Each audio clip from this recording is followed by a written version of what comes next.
Hello friends, welcome to Biology World. Today we are going to discuss the fifth part of our chapter Cell the Unit of Life.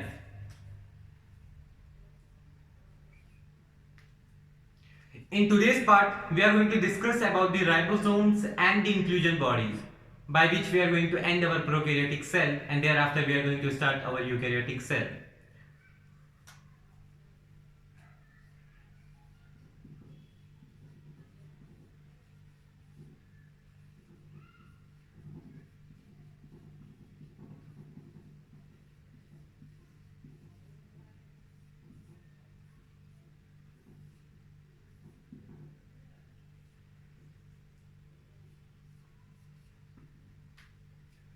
So the ribosomes are the structure which help in the synthesis of proteins, and in the prokaryotic cell the ribosome are associated with the plasma membrane, or in another word we can say that the ribosome are found attached on the plasma membrane.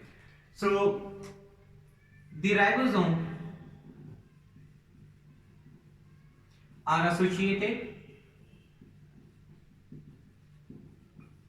with plasma membrane.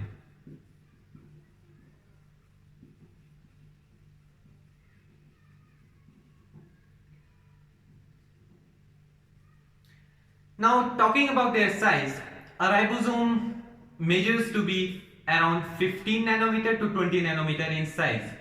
So they are about 15 nanometer to 20 nanometer in size. Now a single ribosome has two subunits. Before that, let us know that the prokaryotic ribosome are of 70S type.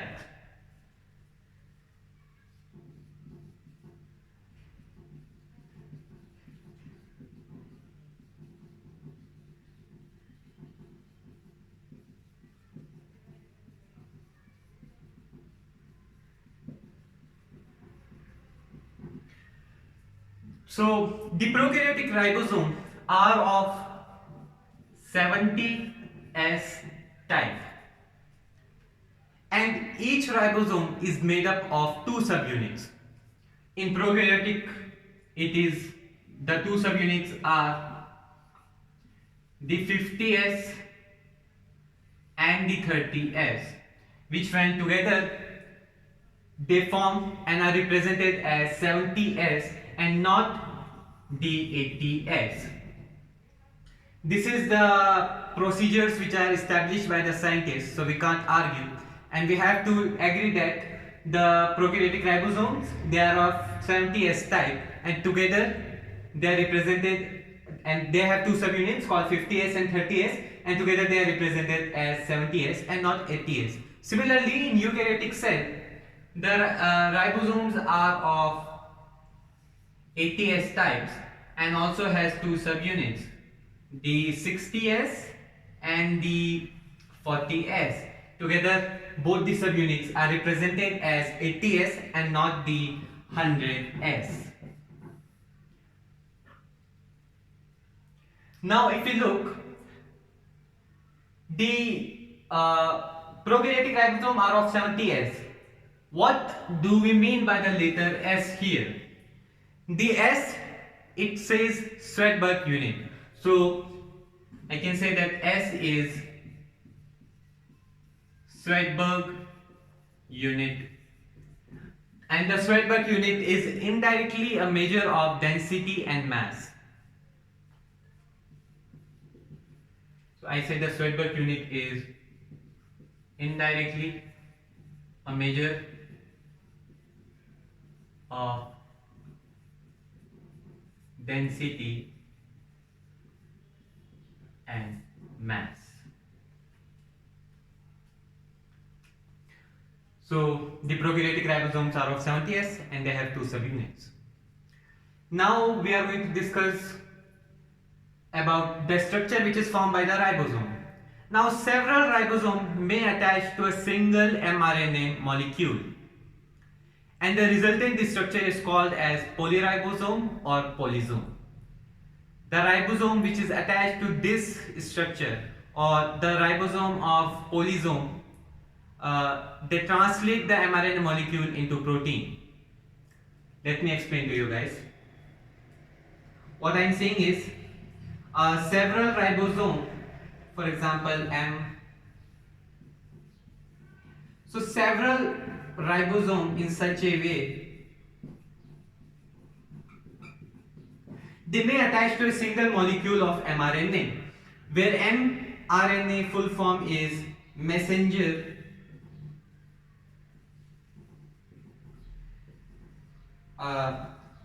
messenger ribonucleic acid. And this structure, which is formed due to attachment of ribosome, is called as the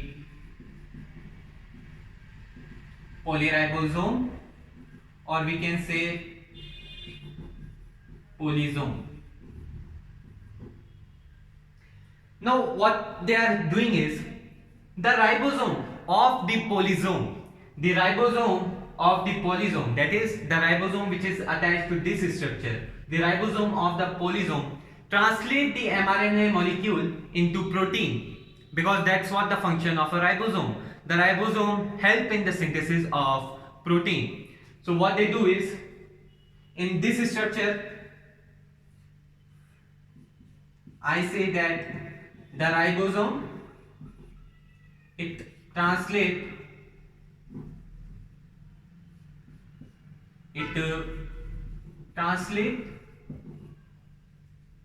mRNA molecule into protein, which is the function of ribosome.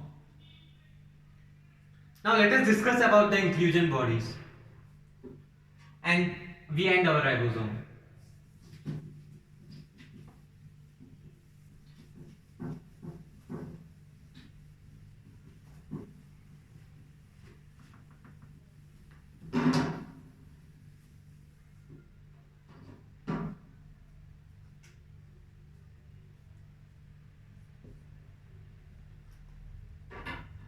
Now, as earlier I have discussed, the inclusion bodies. The inclusion bodies, these are the reserve food material in the prokaryotic cell.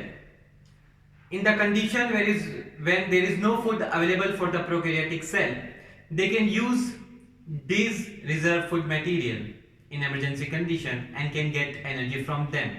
So the inclusion bodies,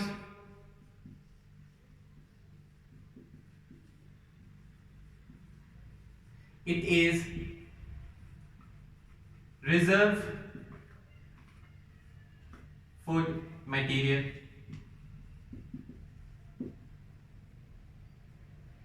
and it is found freely present in the cytoplasm. That is, it is not associated with any membrane bound structure. It has nothing to do with any other structure. It is present freely inside the cytoplasm. So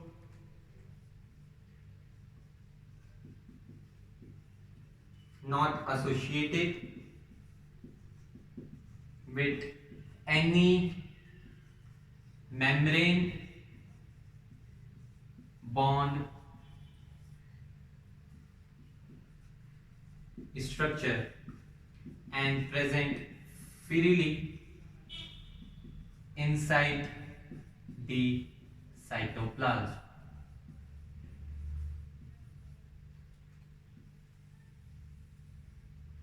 Let us discuss about the example of inclusion bodies. The example of inclusion bodies are, I can say,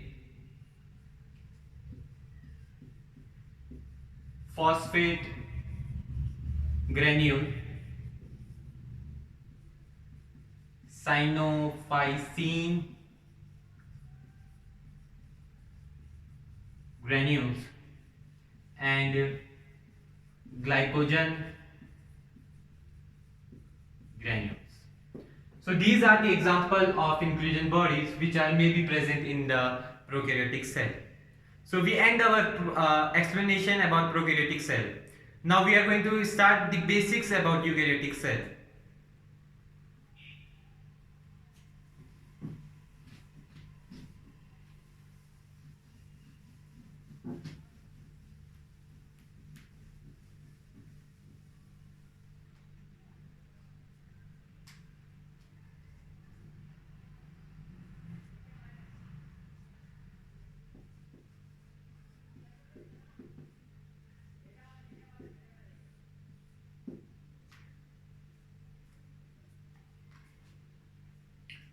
So earlier we have learned and discussed that cells are divided into two categories based on their nucleus, that is prokaryotic cell and the eukaryotic cell. So we can say that in the eukaryotic cell a well-defined nucleus is present, that is the nuclear membrane is present near the nucleus and which is absent in the prokaryotic cell. So a well defined nucleus is present in these cells. Similarly, it includes certain members like the prokaryotic cell. It includes, or we can say the prokaryotic cell is represented by three organisms called the bacteria, the blue-green algae and the PPLO, pleuropneumono-like organism. Similarly, the eukaryotic cell is also represented by four organisms. These are protists, plant, animal and fungi. So the eukaryotic cell, it includes represented by the organisms such as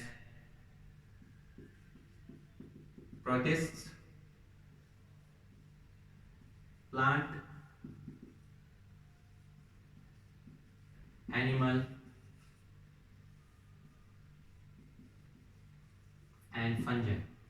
Now you heard the terms plant and animal, but the terms protists and fungi may sound new to you guys. We are going to learn this in the biological classification chapter, but for now you have to just memorize this word. Let me give you brief about this. Actually, the whole kingdom, the whole universe or the biological world is divided into 5 kingdoms by a scientist called R.H. Whittaker. So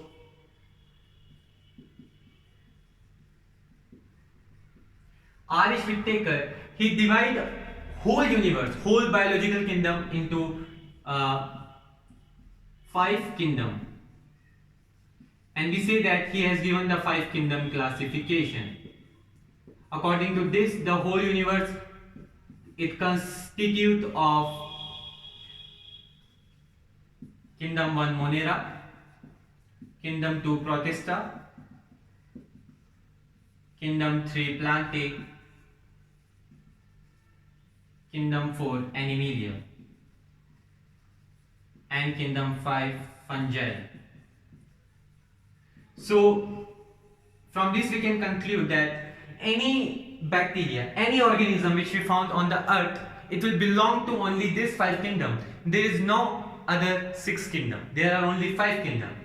So Monera, it includes all bacteria, which we have discussed earlier. The prokaryotic cell, it includes all the bacteria. So Monera, it falls in the prokaryotic cell. And in the eukaryotic cell, it includes the protists, plant, animalia and fungi. So we can say that protists are the member of Protista. So this is what the concept of 5 kingdom classification, which we are going to discuss again in the biological classification. Now if we see the inner structure of the eukaryotic cell through a microscope, we see that there is an extensive compartmentalization of their cytoplasm due to presence of certain membrane bond structure, and we call these structure as cell organelles. So I say that extensive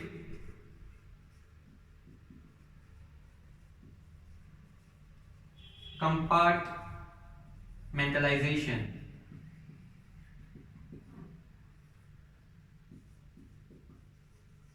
of cytoplasm can be seen.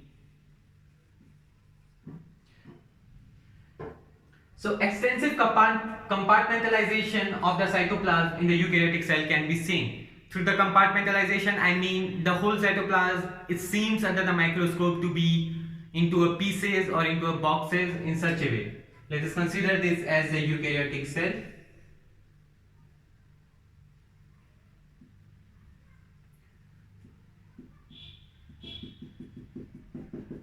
Let us consider this as cytoplasm. So we will form different membrane bond nucleus.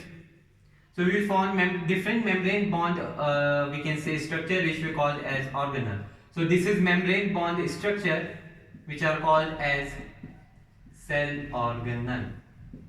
Hence cytoplasm is compartmentalized. So this is the concept of the eukaryotic cell. Now the last point which we have to conclude is, as in the prokaryotic cell, we have said that the organization in all prokaryotic cell is similar. The inner structure, the inner organization is same in all the prokaryotic cell. No matter what's their size, what is their length, shape, etc. But in the eukaryotic cell, all the organisms are not similar. They are different, very much different. For example, we can conclude the famous example called plantain animalia. We know that plant and animal are very much different.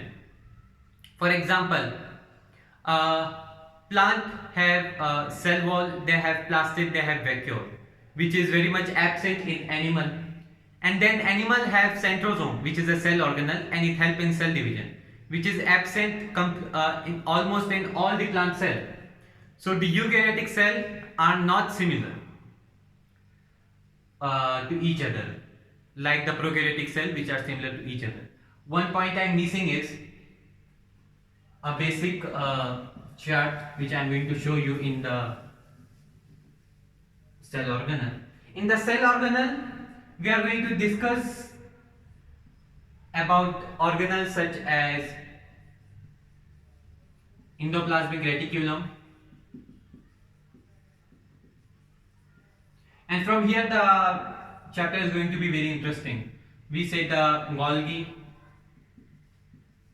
apparatus, we say lysosome, vacuole,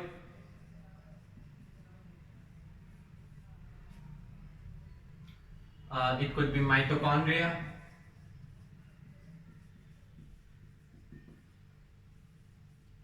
centrosome, which we have discussed right now, which is present in animal and help in cell division, and etc. There are many other cell organelles. In this chapter, we are going to discuss these cell organelles, and in the next proceeding part.